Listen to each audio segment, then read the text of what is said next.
आप सब आशा करते होंगे आप बिल्कुल ठीक हैं। आज का जो मेरा वीडियो रहने वाला है इसमें हम पढ़ेंगे एमसीक्यू टाइप क्वेश्चन के बारे में। ये जो हमारा वीडियो रहने वाला है इसमें टोटल 100 क्वेश्चन रहेंगे, ठीक है। 100 क्वेश्चन की ये वीडियो है, लगभग ज़्यादा नहीं जाएगी लेकिन जो भी 40 या 50 मिनट की, लगभग 40 मिनट अप्रॉक्स रहेगी वीडियो, तो आप देख लीजिए। आपके एग्जाम में ऐसा ही क्वेश्चन पेपर देखने को मिलेगा। तो चलिए स्टार्ट करते हैं आज का वीडियो बिना किसी देरी के। अगर आप हमारे चैनल पर नए हैं तो प्लीज़ चैनल को लाइक करिए, शेयर करिए, सब्सक्राइब करिए और देखते रहिए हमारा यूट्यूब चैनल एग्जाम आरजू क्लासेस। चलिए स्टार्ट करते हैं आज का पहला क्वेश्चन। किस समाजशास्त्री ने समाज विकास की 3 अवस्थाओं को धार्मिक स्तर, आध्यात्मिक स्तर एवं प्रत्यक्षात्मक तार्किक स्तर में विभाजित किया है? Option A Auguste Comte, B है हर्बर्ट स्पेंसर, सी हमारा है ई.बी. टॉयलर एंड डी हमारा है लेविस हेनरी मॉर्गन। तो इसका जो राइट आंसर होगा वो हमारा होगा option number A Auguste Comte. ठीक, Auguste Comte, option number A हमारा सही हो जाएगा। देखो हमने आपसे बोला था कि आप जितने भी लोग अपना स्टेटमेंट देखते हैं, आप पेज पे कहीं एक जगह सारे स्टेटमेंट, उनकी परिभाषाएं, उनके सिद्धांत, उनके प्रतिपादन सब एक जगह लिख लीजिए। जब एक चीज़ें आपकी एक जगह पे लिखी होंगी तो आप जब पढ़ेंगे तो आपको आसान लगेगा, आपको ईजी लगेगा और आपको देख भी सकते हैं कि कौन से राइटर ने क्या सिद्धांत दिया था। और उसके नीचे अगर आस-पास लिखेंगे तो आप दोनों में डिफरेंस भी कर सकते हैं कि दोनों राइटर है, दोनों समाजशास्त्र ने क्या अंतर दिया है। तो चीज़ें क्या हैं, आपके शॉर्ट नोट बने रखेंगे तो आपका रिविजन करने में आसानी होगी और चीज़ें आपको ज़्यादा दिन तक याद रहेंगी। आपका एक ही मोटो है, आपका केवल एग्जाम क्रैक करना। एग्जाम क्रैक कर लीजिए, आपका ज्वाइनिंग लेटर लीजिए, आराम से ज़िंदगी अपनी गुजारिए, ठीक है। नेक्स्ट क्वेश्चन हमारा क्या कह रहा है? 3 और अधिक से विवाह संबंध को कहते हैं, यानी कि 3 और अधिक से विवाह संबंध को कहा जाता है। ए है बहुपतिका, बी है त्रिपत्रित्व, सी हमारा है बहुविवाह एंड डी हमारा है बाहिर विवाह। तो 3 से जब अधिक विवाह होते हैं तो उसे हम बहुविवाह की संज्ञा देते हैं। तो यहाँ पर ऑप्शन नंबर सी हमारा सही हो जाएगा, बहुविवाह। नेक्स्ट क्वेश्चन है, निम्नलिखित में से कौन सा सुमेलित नहीं है? सूची फर्स्ट, सूची सेकंड दी है। तो चक्रीय जो सिद्धांत था ये हमारा स्पेंगल साहब ने दिया था, ये हमारा सही है। रैखिक, ये भी हमारा स्पेंसर साहब ने दिया था, ये हमारा सही है। उतार चढ़ाव का जो प्रतिपादन सिद्धांत दिया था वो हमारा सोरोकिन नामक समाजशास्त्री ने दिया, ये भी सही है। लेकिन सर्पिल का जो सिद्धांत है ये दुर्खीम ने नहीं दिया था, तो ये ऑप्शन नंबर हमारा गलत हो जाएगा। तो ये सुमेलित नहीं है, तो option number D is the right answer.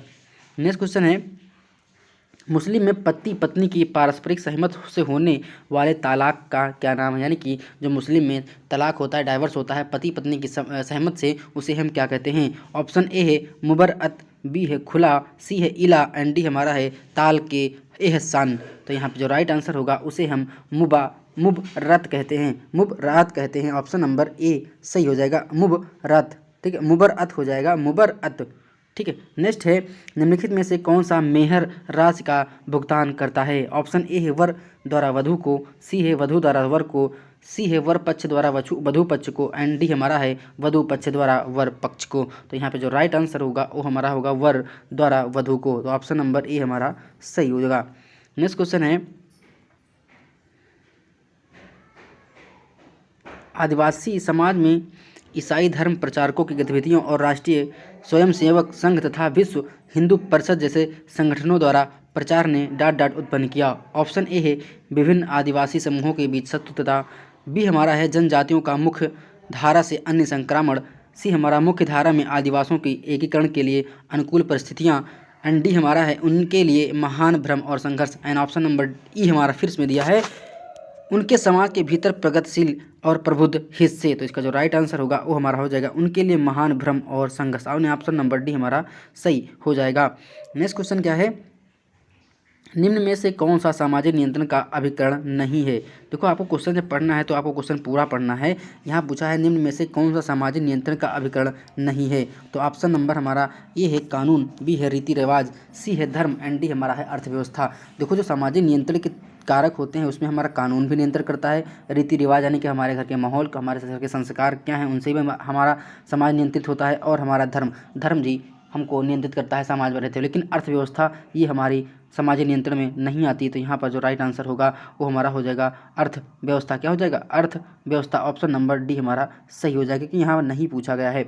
Next है, यदि भांजा भांजी का पालन पोषण मामा के परिवार में होता है तब उसे व्यवस्था कहते हैं। ऑप्शन ए है मातुल स्थानिक आवास, बी हमारा मात्र स्थानिक आवास एंड सी है हमारा नव स्थानिक आवास एंड डी हमारा पितृ आस्थानिक आवास। तो यहाँ पर जो मामा भांजी का पालन पोषण के मामा द्वारा किया जाता है, तो यहाँ मामा माँ तुल्य, यानी कि मामा जो होता है माँ के तुल्य होता है, तो वही हमारा माँ तुल्य स्थानिक आवास हो जाएगा। ऑप्शन नंबर ए हमारा सही हो जाएगा। नेक्स्ट क्वेश्चन है,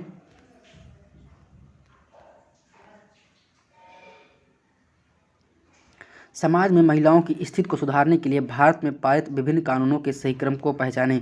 ऑप्शन ए है घरेलू हिंसा से महिला अधिनियम, पंचायती राज अधिनियम, हिंदू उत्तराधिकारी अधिनियम। बी हमारा है पंचायती राज अधिनियम, हिंदू उत्तराधिकारी अधिनियम, घरेलू हिंसा से महिला संरक्षण अधिनियम। सी हमारा है हिंदू उत्तराधिकारी अधिनियम, घरेलू हिंसा से महिला संरक्षण अधिनियम, पंचायती राज अधिनियम। डी हमारा है हिंदू उत्तराधिकारी अधिनियम, पंचायती राज अधिनियम और घरेलू हिंसा से महिला संरक्षण अधिनियम। तो ये हमारा सही क्रम ऑप्शन नंबर डी सही हो जाएगा। यहाँ हिंदू उत्तराधिकारी अधिनियम एक्ट, फिर पंचायती राज एक्ट, फिर हमारे घरेलू हिंसा यानी कि जो घर में होने वाली हिंसा होती है उससे महिलाओं का संरक्षण अधिनियम। तो ये हमारा क्रम होता है, तो ऑप्शन नंबर डी हमारा सही हो जाएगा। नेक्स्ट है अस्पृश्यता निवारण अधिनियम कब पारित हुआ था। ठीक है, ऑप्शन नंबर ए है 1952, बी है 1951, सी हमारा है 1955 एंड डी हमारा है 1953। तो ये हमारा एक्ट जो पारित हुआ था वो 1955 में पारित हुआ, तो ऑप्शन नंबर सी हमारा सही हो जाएगा। नेक्स्ट है जातिवाद किस प्रवृत्ति को व्यक्त करता है। ऑप्शन ए है पूर्व आग्रह व पक्षपात, बी हमारा है प्रभुत्व की इच्छा, सी हमारा अभिज्ञान व पहचान एंड डी हमारा है अभिज्ञान एवं प्रभुत्व। तो यहाँ पे जो राइट आंसर होगा वो हमारा हो जाएगा पूर्वाग्रह व पक्षपात। ऑप्शन नंबर ए हमारा सही हो जाएगा। Option number is the right answer. Next है बहुआयामी गरीबी सूचकांक 2021 के अनुसार किस राज्य में सबसे कम गरीबी का प्रतिशत रहा है, यानी कि किस राज्य में सबसे कम गरीबी देखने को मिलती है। ऑप्शन नंबर ए है सिक्किम, बी है तमिलनाडु, सी है केरल एंड डी हमारा है गुजरात। देखो सबसे पढ़े लिखे जो लोग हैं वो केरल के हैं, और वहाँ पर जब लोग पढ़े लिखे होंगे तो उनके पास दिमाग ज़्यादा होगा, पढ़े लिखे ज़्यादा होंगे, उनके अंदर रोजगार पाने की क्या है कैपेबिलिटी ज़्यादा होगी, तो वहाँ गरीबी भी कम होगी। तो ये केरल में ऑप्शन देखने को मिलेगा सही, तो ऑप्शन नंबर सी हमारा सही होगा। नेक्स्ट है उत्तर प्रदेश की प्रथम जनसंख्या नीति की घोषणा कब की गई थी। ऑप्शन ए है 11 जुलाई 2000, बी हमारा 11 जुलाई 2001, सी है 11 जुलाई 2005 एंड डी हमारा 11 मई 2000। तो यहाँ पे जो राइट आंसर होगा वो हमारा हो जाएगा 11 जुलाई 2000। Option number is the right answer.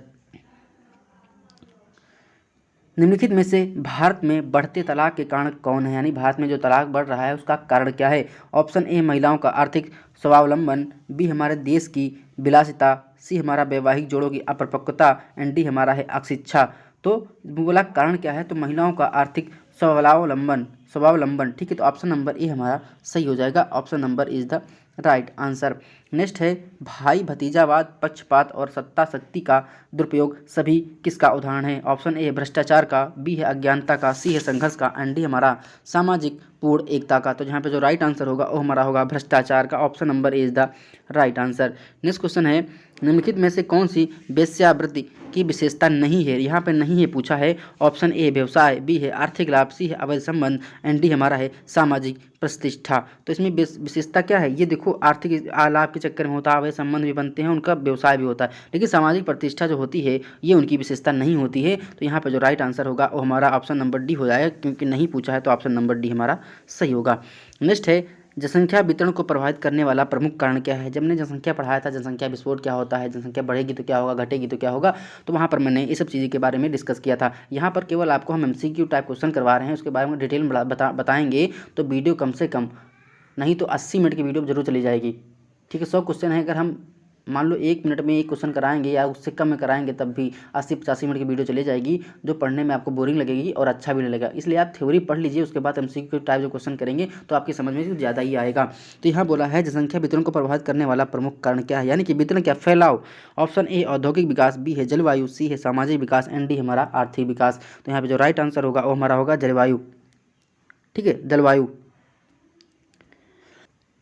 Next है राष्ट्रीय परिवार स्वास्थ्य सर्वेक्षण 5 यानी स्वास्थ्य सर्वेक्षण 5 आंकड़ा के अनुसार 2019 से 2021 घरेलू हिंसा की दर घटकर कितनी हो गई है। ऑप्शन नंबर ए है 25.70%, बी हमारा 26.3% एंड सी हमारा है 28.3% एंड डी हमारा है 29.3%। तो ये घटकर हमारी 29.3% रह गई है, तो ऑप्शन नंबर डी हमारा सही हो जाएगा। नेक्स्ट है एक मादक द्रव्य व्यसनी का केस किस प्रकार की एकल अध्ययन के अंतर्गत आता है। ऑप्शन ए पारिस्थितिकीय, बी हमारा मौखिक इतिहास, सी हमारा है अवलोकनात्मक। डी हमारा है ऐतिहासिक, यानी कि अवलोकनात्मक अवलोकनात्मक अवलोकनात्मक है, ठीक है। डी हमारा है ऐतिहासिक, तो यहाँ पे जो राइट आंसर होगा वो हमारा होगा मौखिक इतिहास। Option number B is the right answer. परिवर्तन का कौन सा प्रतिरूप यह सुझाव देता है कि परिवर्तन संघर्ष और समाधान के माध्यम से होता है? ऑप्शन ए उद विकास, बी है द्वंद्वात्मक, सी हमारा चक्रीय एंड डी हमारा है प्रगतिशील। तो यहाँ पे जो राइट आंसर होगा वो हमारा होगा द्वंद्वात्मक, ठीक। Option number B is the right answer. Next है प्रत्यक्ष और अप्रत्यक्ष नियंत्रण की अवधारणा कार्ल मैनहीम ने अपनी किस पुस्तक में दी? ऑप्शन ए है आइडियोलॉजी एंड यूटोपिया, बी हमारा है माइंड एंड सोसाइटी, सी हमारा है diagnosis of our time and D है इनमें से कोई नहीं। तो ऑप्शन नंबर बी हमारा सही होगा, माइंड एंड सोसाइटी। मैंने आपसे बताया था जितने भी सोशलिस्ट जो भी बुक लिखे हैं, तो आप एक अपनी कॉपी पे पेज कहीं पे लिख लीजिए, वहाँ पर ऊपर लिख लीजिए बुक, और जो राइटर, जो थिंकर, जो समाजशास्त्री अपनी बुक लिखे थे उन बुक का नाम लिखिए, और उनके सामने जो बुक लिखे थे उनका नाम, राइटर का नाम लिख लीजिए। ये जब चीज़ें इकट्ठी जगह लिखी होंगी तो आप याद करेंगे तो बहुत अच्छा लगेगा। ये माने तो आप करके देख सकते हैं, फ्यूचर एग्जाम में भी आपके काम आ जाए। नेक्स्ट है किसने लक्षित किया है कि मानव समाज 3 चरणों यथा जंगलीपन, बर्बरपन एवं सभ्यपन से होकर गुजरा है? ऑप्शन है अगस्ट काम्ट, बी हमारा है सर जॉन मार्शले, सी हमारा है आर्थर कीथ एंड डी हमारा है मॉर्गन। तो यहाँ पे जो राइट आंसर होगा वो हमारा हो जाएगा option number D is the right answer. Next देखो, यहाँ पर तालिका फर्स्ट को सेकंड से मिलाना है, तो इसमें आंसर हम देखेंगे कैसे मिलाना है। ड्यूमा जो सिद्धांत दिया था, ये हमारे ड्यूमा जो हैं ये हमारे सोशलॉजिस्ट हैं, इन्हें सामाजिक केशकत का सिद्धांत दिया था, ये हमारा सही है, इसको मैंने मैच कर दिया। थॉमस डबल जो थे ये पथ्य सिद्धांत दिया था, तो यहाँ पर बी का हम बा का गा से मिला रहे हैं। नेक्स्ट है सा है सैडलर ने जो दिया था वो घनत्व का सिद्धांत दिया था, तो इसको ऑप्शन नंबर घा से मिलाएंगे। और गिन्नी ने दिया था वो चक्रीय सिद्धांत था, लास्ट वाला बच गया। तो यहाँ पे देख लो पहले का यानी पहले का ऑप्शन नंबर यही सही है, तो option number is the right answer. फिर वही बात हो गई, अब ये सोशलॉजिस्ट हैं, आप जहाँ पे लिख रहे हैं वहाँ पे फिर इसको लिख लीजिए कि ड्यूमा ने ये दिया था, थॉमस ब्लेड ने ये दिया था, सैडलर ने ये, गिन्नी ने, मतलब आप उनके आगे ये लिख लीजिए, और आप उसको बारी बारी से रिविजन करते रहेंगे तो आपके एग्जाम में अच्छा साबित होंगी। नेक्स्ट है निम्नलिखित में से किसने सामाजिक गतिशीलता का अध्ययन किया था? ऑप्शन ए ई बोरगार्ड्स, बी हमारा पी ए सोरोकिन, सी हमारा मैक्स वेबर एंड डी हमारा है जी सीमेल। तो यहाँ पे जो राइट आंसर होगा वो हमारा होगा P A Sorokin, option number B हमारा सही होगा। नेक्स्ट है अनुसूचित जातियों तथा अनुसूचित जनजातियों की शिक्षा तथा आर्थिक हितों की रक्षा के लिए भारतीय संविधान की किस अनुच्छेद में इसका उल्लेख है, किस आर्टिकल में उल्लेख है? तो यहाँ पर हमारा राइट आंसर जो होगा ऑप्शन नंबर डी आर्टिकल 46, जो हमारा नीति निर्देशक तत्व के अंतर्गत आता है, ठीक है। नीति निर्देशक तत्व के जो 36 से 35 से हमारा जो 51 तक हैं, ठीक है, वो हमारे नीति निर्देशक तत्व होते हैं, ठीक है, DPSP होते हैं, तो उसमें आर्टिकल नंबर 46 यही कह रहा है, तो ऑप्शन नंबर डी हमारा सही होगा। नेक्स्ट है अंतर्राष्ट्रीय स्तर पर कौन सी संस्था भारत को जननांकिकी के अध्ययन हेतु सहायता प्रदान कर रही है? ऑप्शन ए विश्व स्वास्थ्य संगठन, बी है अंतर्राष्ट्रीय बाल आपात कोष, सी है यूनेस्को एंड डी हमारा है 1 और 2। तो यहाँ पे जो राइट आंसर होगा 1 और 2, यानी कि विश्व स्वास्थ्य संगठन और अंतर्राष्ट्रीय बाल आपात कोष, ये दोनों करवाते हैं, लेकिन आपने ऑप्शन नंबर डी दिया है ए और दोनों, तो ऑप्शन नंबर डी हमारा सही होगा। नेक्स्ट है निम्नलिखित में से किस वर्ष भारत में प्रजनन और बाल स्वास्थ्य परियोजना का पहला चरण प्रारंभ किया गया था? ऑप्शन ए 1950, 1995, बी हमारा 2000, सी हमारा 2005 एंड डी हमारा है 1997। तो यहाँ पे जो राइट आंसर होगा वो हमारा होगा 1997, प्रजनन और बाल स्वास्थ्य परियोजना का स्टार्ट हुआ था 1997 ईस्वी में। नेक्स्ट है जननी सुरक्षा योजना किस वर्ष लागू हुई थी? जो जननी सुरक्षा योजना थी ये हमारी किस वर्ष लागू हुई थी? ऑप्शन ए है 2000 में, बी है 2004 में, सी हमारा 2005 में एंड डी हमारा है 2011 में। देखो इस क्वेश्चन का आंसर आप हमको कमेंट बॉक्स में बताइएगा, क्योंकि इस क्वेश्चन का आंसर हम कई बार बता चुके हैं कि जननी सुरक्षा योजना जो है, जो हमारी JSY है, ये कब स्टार्ट हुई थी। आप कमेंट बॉक्स में इस क्वेश्चन का आंसर बताइए, चाहे गलत हो चाहे सही हो, इस क्वेश्चन का कमेंट बॉक्स में आप आंसर जरूर बताइएगा। नेक्स्ट है दहेज प्रथा के दुष्परिणाम हो सकते हैं, यानी कि दहेज प्रथा के दुष्परिणाम क्या हो सकते हैं?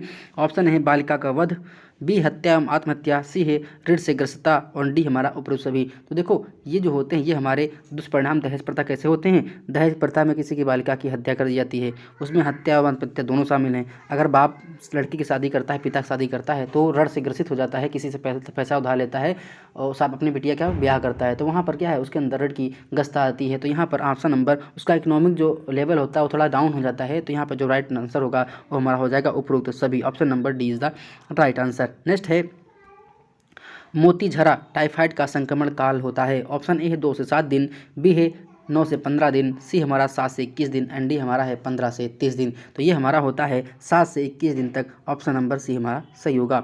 नेक्स्ट है चेचक के विषाणु का क्या नाम है, ये भी मैंने क्वेश्चन कराया है। ऑप्शन नंबर ए है एंटी अमीबा हिस्टोलिका, बी हमारा वेरिसेला जोस्टर वायरस एंड सी हमारा विब्रियो कॉलरी एंड डी हमारा साल्मोनेला टाइफी। तो यहाँ पे जो राइट आंसर होगा वो हमारा होगा वेरिसेला वायरस। कहीं कहीं पर आपको केवल ये चीज़ लिखा होगा वेरिला वायरस, ये नहीं लिखा मिलेगा, ठीक है। तो राइट आंसर इसका होगा option number B is the right answer.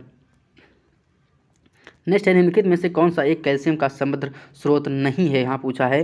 तो option number A paneer, B है कोलार्ड ग्रीन्स, सी हमारा अंजीर एंड डी हमारा है गाजर। तो यहाँ पे जो राइट आंसर होगा वो हमारा होगा गाजर, क्योंकि गाजर में कैल्शियम का स्रोत नहीं होता है, ठीक है। ये विटामिन ए इसमें बहुत पर्याप्त मात्रा में होता है, जो हमारी आँखों के लिए बहुत ही लाभदायक होता है। तो यहाँ पर ऑप्शन नंबर ये डी हमारा सही हो जाएगा। नेक्स्ट है निम्नलिखित में से अन्य एक से एकदम भिन्न को चुने। चेचक, खसरा, बुखार, मस्तिष्क ज्वर। चेचक, खसरा, बुखार और मस्तिष्क ज्वर, इसमें आपको अन्य मतलब भिन्न है उसको चुनना है। तो देखो चेचक को जो खसरा बुखार होता है ये हमारे क्या होते हैं, ये किसी वायरस से होने वाले हो, जो ज्वर होता है ये वायरस से नहीं होता है, बाकी ये हमारे सब जो होते हैं वायरस से होते हैं। तो यहाँ पर जो राइट आंसर होगा वो हमारा होगा मस्तिष्क ज्वर, क्योंकि मस्तिष्क ज्वर सबसे अलग है, बाकी ये तीनों एक ही चीज़ से होते हैं। नेक्स्ट है मलेरिया परजीवी का प्राथमिक सर परपोषी है, यानी कि कौन सा परपोषी है। ऑप्शन ए है नर क्यूलेक्स, बी हमारा है नर एनफिलिस, सी हमारा मादा एनफिलिस मच्छर और डी हमारा है मादा क्यूलेक्स। तो यहाँ पे जो राइट आंसर होगा वो हमारा होगा मादा एनफिलिस मच्छर के काटने से हमारा मलेरिया नामक रोग होता है। तो ये ऑप्शन नंबर सी हमारा सही होगा। नेक्स्ट है निम्नलिखित में से कौन सा रोग विषाणु जनित नहीं है। ऑप्शन ए है चेचक, बी है तपेदिक, सी है इन्फ्लुएंजा एंड डी हमारा है खसरा। तो जो हमारा होता है जो हमारा तपेदिक होता है ये हमारा विषाणु जनित नहीं होता है, बाकी सब विषाणु जनित होते हैं। यहाँ पर नहीं पूछा है, तो ऑप्शन नंबर बी हमारा सही होगा। नेक्स्ट है प्रसव के पहले 24 घंटे के भीतर जात विष्ठा न निष्कासित करना इनमें से किसका संकेत है। ऑप्शन ए उदर भित्ति दोष, बी हमारा है सीलिएक रोग, सी हमारा हिर्स स्प्रंग रोग एंड डी हमारा है अंतोवेस्टान। तो यहाँ जो राइट आंसर होगा वो हमारा होगा हिर्स स्प्रंग रोग, यानी कि ऑप्शन नंबर सी हमारा सही होगा, हिर्स स्प्रंग रोग। नेक्स्ट है प्रसव के कितने दिन बाद मातृ मृत्यु दर मानी जाती है, यानी कि प्रसव जब हुआ और उसके कुछ दिन बाद अगर महिला मौत हो जाती है तो उसको मातृ मृत्यु दर की संज्ञा दी जाती है कि हाँ 10 से 12 दिन या 15 दिन जिसके अंदर मर जाती है तो उसे क्या कहते हैं मातृ मृत्यु दर कहते हैं। तो वो संख्या कितनी होती है। ऑप्शन ए 15 दिन, बी है 30 दिन, डी हमारा है सी हमारा 28 दिन एंड डी हमारा है 42 दिन। तो यहाँ पे जो राइट आंसर होगा वो हमारा होगा 42 दिन, यानी कि 7 × 6 = 42, यानी कि आपको 6 सप्ताह, कहीं कहीं 6 सप्ताह दिया हो सकता है, कहीं पर 42 दिन दिया हो सकता है। तो ऑप्शन नंबर डी हमारा यहाँ पर सही होगा। नेक्स्ट क्वेश्चन है गर्भाशय ग्रीवा की अक्षमता के मामले में गर्भपात को रोकने के लिए कौन सी प्रक्रिया की जाती है। ऑप्शन ए है मेट्रोप्लास्टी, बी हमारा है सेरक्लेज, सी हमारा है कोलपोटोनी एंड डी हमारा है इंडक्शन। तो यहाँ पे जो राइट आंसर होगा वो हमारा होगा सेरक्लेज, ऑप्शन नंबर बी हमारा सही हो जाएगा। Option number B is the right answer. Next है शिशु के जन्म के बाद गर्भनाल का अचानक लंबा होना और रक्त का बहाव अचानक तेज हो जाना इंगित करता है। ऑप्शन ए उपरा अक्रियता, बी हमारा प्रतिधारित प्लेसेंटा, सी हमारा अखंडन प्लेसेंटा एंड डी हमारा है प्लेसेंटल सेपरेशन। तो यहाँ जो राइट आंसर होगा वो हमारा होगा placental separation, option number D हमारा सही होने वाला है। नेक्स्ट है समय से पहले नॉर्मल प्लेसेंटा का अलग होना कहलाता है, यानी कि समय से पहले अगर प्लेसेंटा अलग हो जाता है तो उसे हम क्या कहते हैं। ऑप्शन नंबर है प्लेसेंटा प्रेब्रिया, बी हमारा है एबर पेप्टियो प्लेसेंटा, सी हमारा प्लेसेंटा एक्रेटा एंड डी हमारा है प्लेसेंटा इनक्रेटा। तो यहाँ जो राइट आंसर होगा वो हमारा होगा एबर पिटियो प्लेसेंटा, ऑप्शन नंबर बी हमारा सही होने वाला है।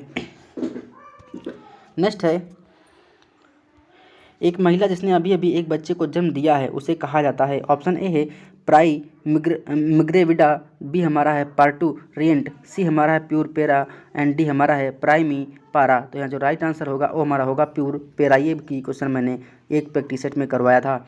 नेक्स्ट है घरेलू हिंसा का लक्षण क्या है, यानी कि जो घर में होने वाली हिंसा होती है पति पत्नी के बीच, पति पत्नी के बीच, सास ससुर के बीच या सास बहू के बीच, तो उसे हम क्या बोलते हैं। ऑप्शन है शारीरिक प्रताड़ना, बी है मानसिक प्रताड़ना, सी हमारा गाली देना, एंड डी हमारा उपरोक्त सभी। तो यहाँ जो राइट आंसर होगा वो हमारा होगा उपरोक्त सभी, क्योंकि सास बहू में शारीरिक प्रताड़ना भी दी जाती है, मानसिक यानी उसको मेंटल किसी प्रकार डिसऑर्डर किया जाता है, एंड गाली दी जाती है। ये सब चीज़ें क्या होती हैं, ये घरेलू हिंसा के लक्षण होते हैं। तो ऑप्शन नंबर डी हमारा यहाँ पर सही होगा। नेक्स्ट है बाल विवाह निरोधक संशोधित अधिनियम 1978 के अंतर्गत निम्न विशेषता है। ऑप्शन नंबर ए है लड़की की आयु 18 वर्ष तक तथा लड़की की आयु 15 वर्ष तक होनी चाहिए। ऑप्शन बी है लड़कों के लिए विवाह की न्यूनतम आयु 21 वर्ष और लड़कियों के लिए 18 वर्ष मान्य होनी चाहिए। सी हमारा बाल विवाह संबंधी मुकदमों की सुनवाई प्रथम श्रेणी के न्यायाधीश करेंगे, एंड डी हमारा है उपरोक्त सभी। तो देखो लड़कों लड़कियों के लिए जो न्यूनतम आई थी ये 1800 अधिनियम की आई थी, 1878 के एक्ट के तहत आई थी। तो इसमें जो लड़कों की उम्र थी वो 21 साल और लड़कियों की उम्र 18 साल रखी गई थी लड़कियों की। तो यहाँ पे जो राइट आंसर होगा वो हमारा option number B is the right answer. Next question है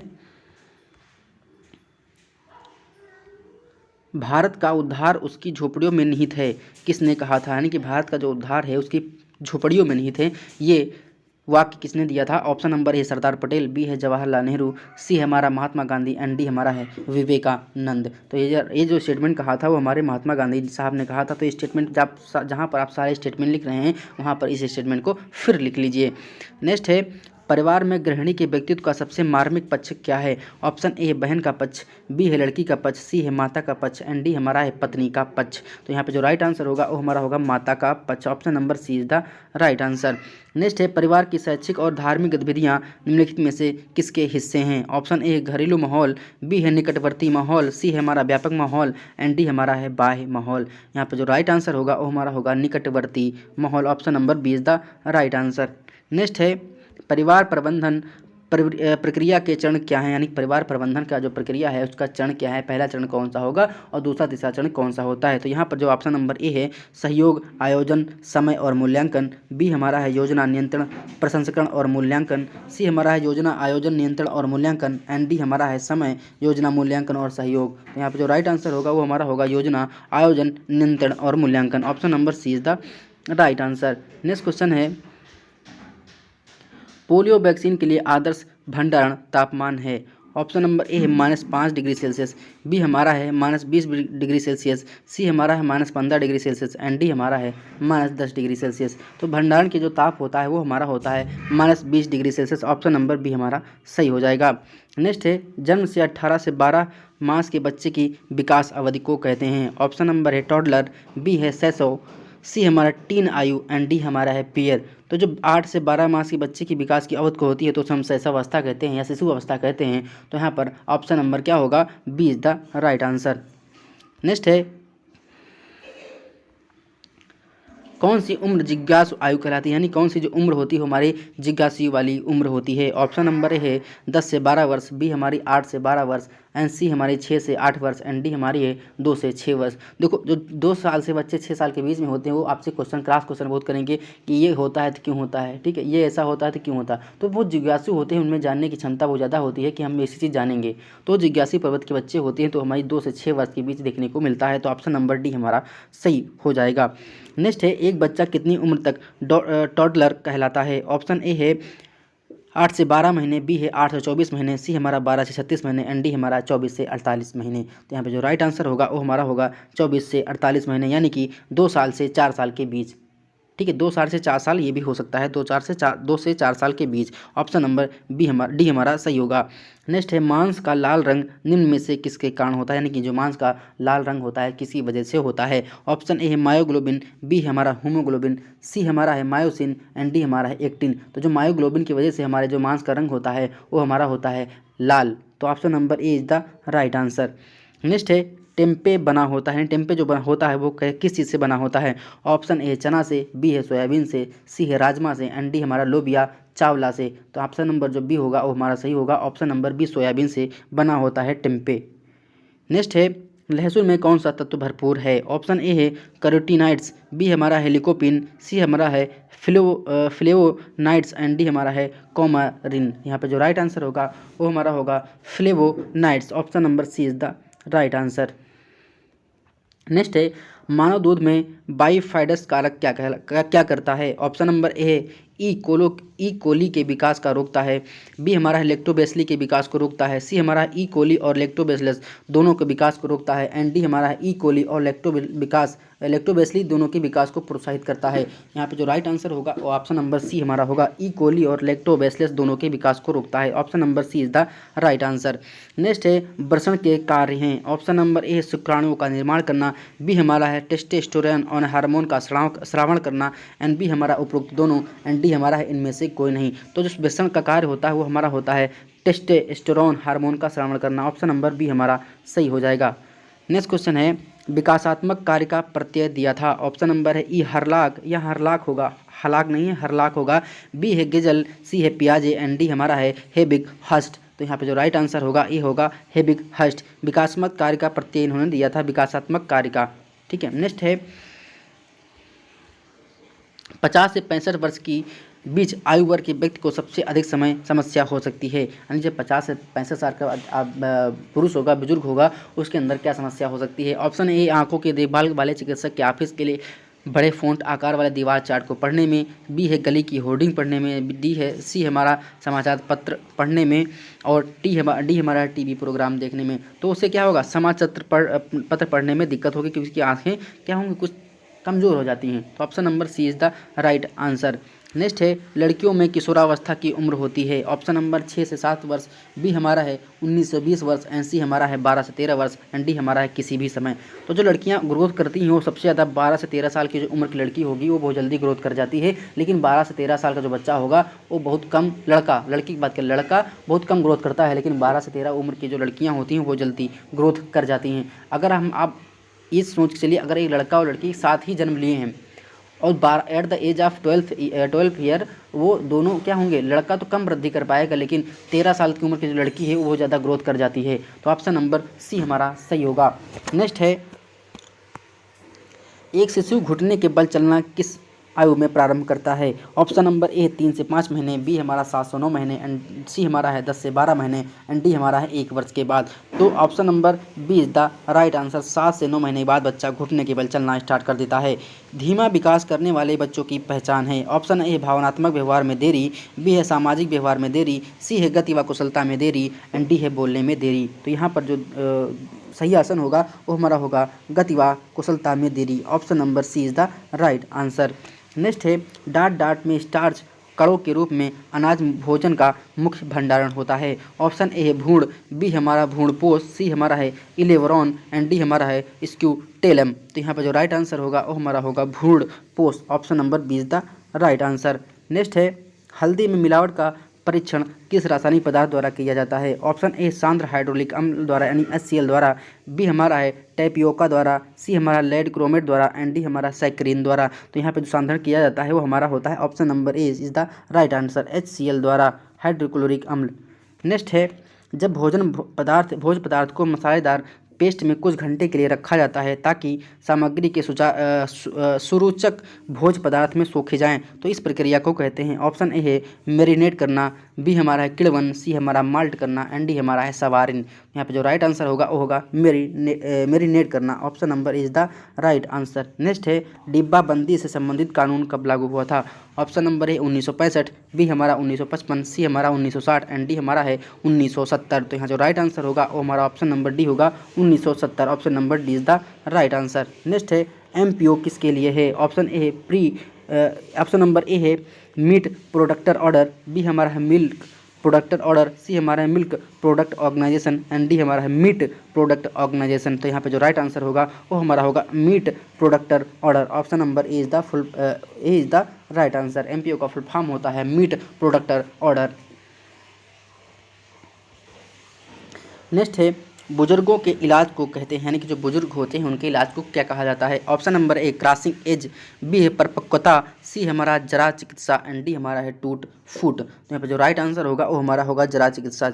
जरा चिकित्सा को ही बुढ़ापा बोलते हैं, जरा को बुढ़ापा बोला जाता है। ठीक है, तो जरा चिकित्सा यानी बुढ़ापे में जो चिकित्सा होती है, बुजुर्गों को जो चिकित्सा होती है उसे हम जरा चिकित्सा कहते हैं। Option number D is the right answer, C is the right answer. Next है स्प्लेनिक डिस्फंक्शन वाले बच्चे जिनके पहले 9 महीनों में निदान किया जाता है, इसके लिए क्या आवश्यक होगा? ऑप्शन नंबर ए है इन्फ्लुएंजा का टीका, बी हमारा HIV मीन सी का टीका, एंड सी हमारा है BCG यानी बैसिलस कॉलमेट-गुरिन, एंड डी हमारा है DPT यानी डिप्थीरिया परटूटिस एंड टिटनेस। तो यहाँ पे जो राइट आंसर होगा वो हमारा होगा DPT, diphtheria pertussis and tetanus.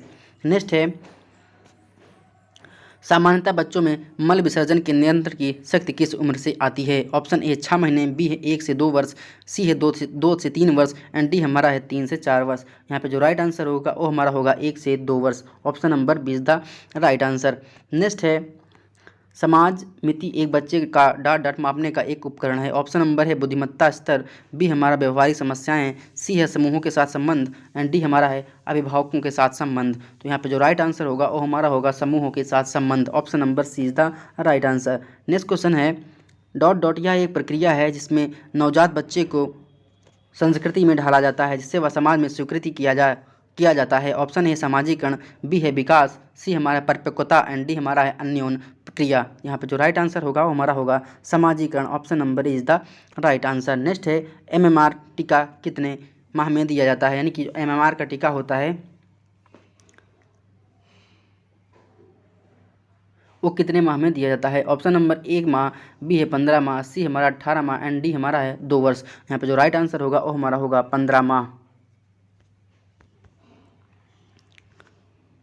Next है निम्न में से कौन सा बैक्टीरिया क्षारीय pH में वृद्धि करता है? यानी कि जहाँ क्षारीय pH वाला जो भी पदार्थ होता है उसमें वृद्धि करता है। Option number A lactobacilli, B है हमारा वाइब्रियो कोलेरा, एंड सी हमारा साल्मोनेला, एंड डी हमारा है स्टाइफाई लोकोकस। तो यहाँ पर जो राइट आंसर होगा वो हमारा होगा वाइब्रियो कोलेरा। तो option number B is the right answer. Next question है पार्श्वीकरण मुख्यतः किया जाता है, यानी जो पार्श्वीकरण होता है दूध का वो क्यों किया जाता है? ऑप्शन नंबर है सभी सूक्ष्म जीवाणुओं को नष्ट करने के लिए, बी है रोग पैदा करने वाले सूक्ष्म जीवाणुओं को नष्ट करने के लिए, सी हमारा है एंजाइम को निष्क्रिय करने के लिए, एंड डी हमारा है अशुद्धियों को निकालने के लिए। यहाँ पर जो राइट आंसर होगा वो हमारा होगा रोग पैदा करने वाले सूक्ष्म जीवाणुओं को नष्ट करने के लिए।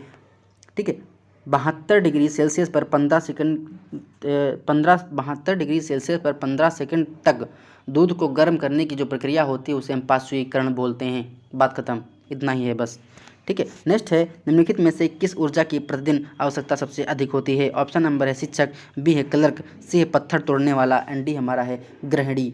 तो सबसे ज़्यादा ऊर्जा किसको आवश्यकता होगी? शिक्षक भाई कुर्सी पे बैठा कोई दिक्कत नहीं है, ज़्यादा ऊर्जा की आवश्यकता नहीं। क्लर्क ऑफिस में बैठा कोई दिक्कत नहीं है। गृहिणी की जैसे मम्मी क्या है घर में खाना बनाती हैं, पूरा दिन बैठती हैं। लेकिन जो मजदूर होता है, पत्थर तोड़ने वाला होता है, वो सुबह से शाम तक काम करता है, उसको बहुत ज़्यादा एनर्जी की आवश्यकता होती है। तो यहाँ पर ऑप्शन नंबर सी हमारा सही हो जाएगा। नेक्स्ट है वसा अघुलनशील होती है। जो वसा होती है वो किसमें अघुलनशील होती है? ऑप्शन नंबर ए ईथर में, बी है पानी में, सी है कार्बन टेट्राक्लोराइड यानी CCl4, एंड डी हमारा है क्लोराइड। तो यहाँ पर जो देखो वसा मतलब फैट होती है। आपने घी को आप पानी में डाल दीजिए तो घुलेगा नहीं, वो ऊपर तैरता रहेगा। लेकिन इन तीनों चीज़ों में अगर आप डाल देंगे तो घुल जाएगा, लेकिन पानी में अघुलनशील होता है। ना मानो तो आप तेल जो होता है तेल, ठीक है, तेल को सरसों का जो तेल होता है नॉर्मली आपको पानी में डाल के दीजिए, वो तैरता रहेगा, डूबेगा नहीं, क्योंकि वो घुलेगा ही नहीं, वो अलग ही रहता है, तो उसे अघुलनशील हो गया।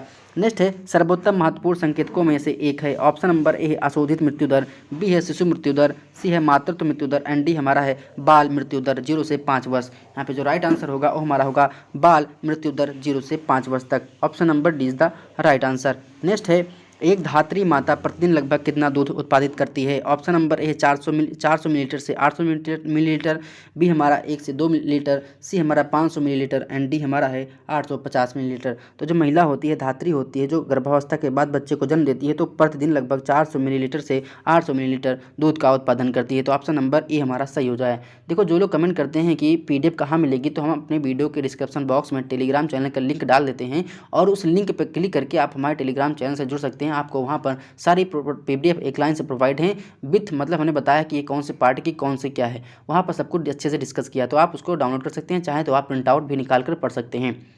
नेक्स्ट है नाल छेदन के समय गर्भनाल को शिशु की नाभि से कितने इंच की दूरी पर बांधना चाहिए? ऑप्शन नंबर 1 इंच, बी है 2 इंच, सी हमारा 3 इंच, एंड डी हमारा है 4 इंच। जो बच्चा जब पैदा होता है तो उसकी नाभि में एक नाल लगा होता है, जो उसको काटना होता है। जो हमारी प्रसव करवाती हैं, डिलीवरी करवाती हैं मेडिकल हॉस्पिटल में, वो जब काटना हो तो कहाँ से काटेंगे, वो 4 इंच दूर से काटती हैं। तो ऑप्शन नंबर डी हमारा सही हो जाएगा। नेक्स्ट है गर्भावस्था के 8वें महीने से वृद्धि हो जाती है। ऑप्शन नंबर ए है रक्तचाप, बी है धड़कन, सी है श्वसन एंड डी है इनमें से सभी। तो यहाँ पर ऑप्शन नंबर डी हो बी है वो सही हो जाएगा, धड़कन। जब बच्चा गर्भावस्था में 8 महीने का हो जाएगा है तो उसके अंदर धड़कन होना स्टार्ट हो जाती है, धक धक करने लगता है। अगर कोई महिला है, ठीक है, 8 महीने के गर्भ है उसके अंदर, तो आप उसके कान लगाकर सुन सकते हैं कि बच्चा धक धक करता रहता है, उसकी धड़कन चलना स्टार्ट हो जाती है। नेक्स्ट है गर्भनाल के द्वारा गर्भ जिस अंग से जुड़ा रहता है वह जाना जाता है। ऑप्शन ए है जरायु के नाम से, बी हमारा एपिथेलियम के नाम से, सी हमारा चैलेजा के नाम से एंड डी हमारा संयोजी ऊतक के नाम से। तो यहाँ पर जो राइट आंसर होगा वो हमारा होगा जरायु के नाम से। Option number is the right answer. Option number is the right answer. Next है शिशु का गला साफ करने के लिए किसका प्रयोग करना चाहिए। ऑप्शन नंबर ए ग्लिसरीन का, बी हमारा बोरिक लोशन का, सी हमारा जैतून के तेल का एंड डी है इनमें से सभी। यहाँ पर जो उसका गला साफ करना है तो एक बोरिक लोशन आता है, आप उसको लगा लीजिए, उससे बच्चा क्या है कोई उसको साइड इफेक्ट नहीं होगा और बच्चा साफ भी हो जाएगा। तो option number B is the right answer. Next है बालोपहार योजना बाल विकास फंड योजना किस बैंक या संस्थाओं के अंतर्गत कार्य कर रही है। ऑप्शन नंबर ए है जीवन बीमा निगम तथा भारतीय यूनिट ट्रस्ट, बी हमारा डाकघर, सी हमारा राष्ट्रीय बैंक एंड डी है इनमें से कोई नहीं। यहाँ पे जो राइट आंसर होगा वो हमारा होगा जीवन बीमा निगम तथा भारतीय unit trust. Option number is the right answer. Next है समस्या के समाधान ज्ञात करने के लिए प्रतिभागियों के मस्तिष्क को प्रेरित करने का क्या कहलाता है। ऑप्शन नंबर ए बोलचाल, बी हमारा है संगोष्ठी, सी हमारा है वाद विवाद एंड डी हमारा है ब्रेन स्ट्रॉमिंग। तो यहाँ पे जो राइट आंसर होगा वो हमारा होगा brainstorming. Option number B is the right answer. Next है मस्तिष्क अपने वयस्क भार का 90% तक पहुँचता है जब बालक की आयु होती है। ऑप्शन नंबर है 4 वर्ष, बी है 5 वर्ष, सी है 6 वर्ष एंड डी हमारा है 7 वर्ष। यहाँ पे जो राइट आंसर होगा वो हमारा होगा 6 वर्ष, यानी 6 ईयर्स तक बच्चे का जो मस्तिष्क का भार होता है, वयस्क का भार होता है, वो 90% तक, 90% तक पहुँचता है। Option number C is the right answer. Next है एक संतुलित आहार में ऊर्जा अधिकांशता प्राप्त होती है इससे। ऑप्शन नंबर ए शरीर बनाने वाले खाद्यों से, बी है संरक्षित सब्जियों और फलों से, सी है अनाजों और बाजराओं से, डी हमारा है तेल और वसा से। तो यहाँ पे जो राइट आंसर होगा वो हमारा होगा अनाजों और बाजराओं से। ऑप्शन नंबर सी सही हो जाएगा, बाजरा जो होता है ना वो। नेक्स्ट है 5 खाद्य समूह पद्धति है। ऑप्शन नंबर ए है प्रोटीन, ऊर्जा, वसा, विटामिन और खनिज, बी हमारा है खाद्यान्न, अनाज एवं उत्पाद, दाल एवं फलियां, दूध एवं दूध उत्पाद, सी फल एवं सब्जियां और वसा एवं चीनी। नेक्स्ट है सी प्रोटीन, रेशा, ऊर्जा, विटामिन और खनिज, डी हमारा खाद्यान्न, दालें, सब्जियां, फल और दूध। यहाँ पे जो राइट आंसर होगा वो हमारा होगा B is the right answer, खाद्यान्न, अनाज और ये सब। ठीक है। नेक्स्ट है ऑप्शन नंबर डॉट डॉट भोजन में प्रोटीन और कैलोरी गंभीर कमी के कारण होता है। Option number A marasmus, B है स्कर्वी, सी है बेरी बेरी एंड डी हमारा घींघा।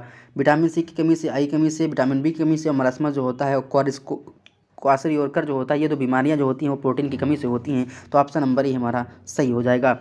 नेक्स्ट है जल शुद्धिकरण की रासायनिक विधियों में क्लोरीन के किस रूप से सर्वश्रेष्ठ माना गया है। ऑप्शन नंबर ए क्लोरोमाइन, बी हमारा क्लोरीन गैस, सी हमारा है ब्लीचिंग पाउडर एंड डी है इनमें से कोई नहीं। इसका जो राइट आंसर होगा वो हमारा हो जाएगा C bleaching powder. Option number C is the right answer. Next है प्रजनन एवं दुग्ध श्रावण हेतु कौन सा खनिज आवश्यक है। ऑप्शन नंबर ए लोहा, बी है मैग्नीशियम, सी है तांबा एंड डी है कैल्शियम। यहाँ पे जो राइट आंसर होगा वो हमारा होगा calcium. Option number B is the right answer. Next है कौन सा विटामिन बांझपन रोकने के लिए औषध के रूप में जाना जाता है, यानी कि जो महिलाओं में बांझपन हो जाता है वो कौन सी विटामिन के रूप में अगर हम अच्छे से देंगे तो उसका निवारण हो जाएगा। ऑप्शन नंबर ए,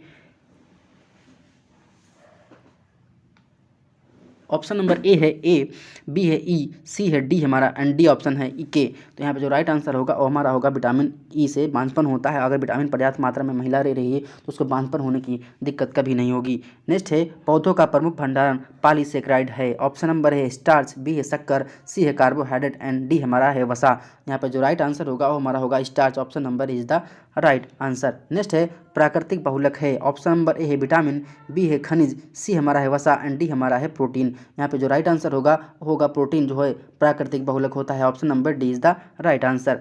नेक्स्ट है मूलभूत आवाज़ें जो किसी भी भाषा को बनाती हैं का अध्ययन कहलाता है। ऑप्शन नंबर है फोनोलॉजी, ध्वनि विज्ञान, बी हमारा मॉर्फोलॉजी आकृति विज्ञान, सी हमारा प्रेगमेटिकस यानी व्यवहारिक विज्ञान, डी हमारा सेमेंटिक्स यानी शब्दार्थ विज्ञान। यहाँ पर बोल दिया है भाषा बनाती है, भाषा मतलब ध्वनि। ऑप्शन नंबर मूलभूत आवाज़, जब आवाज़ कहाँ ध्वनि से निकलेगी तो ऑप्शन नंबर ए सही हो जाएगा, फोनोलॉजी। ध्वनि आवाज़ कहाँ से निकलती है, ध्वनि से, तो ऑप्शन नंबर ए हमारा सही हो जाएगा।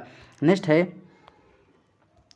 बच्चों में स्वयं भोजन करने का कौशल किस अवस्था से विकसित होता है, यानी कि बच्चा किस एज में स्वयं अपने हाथ से खाना खाना स्टार्ट कर देता है, भोजन करना स्टार्ट कर देता है।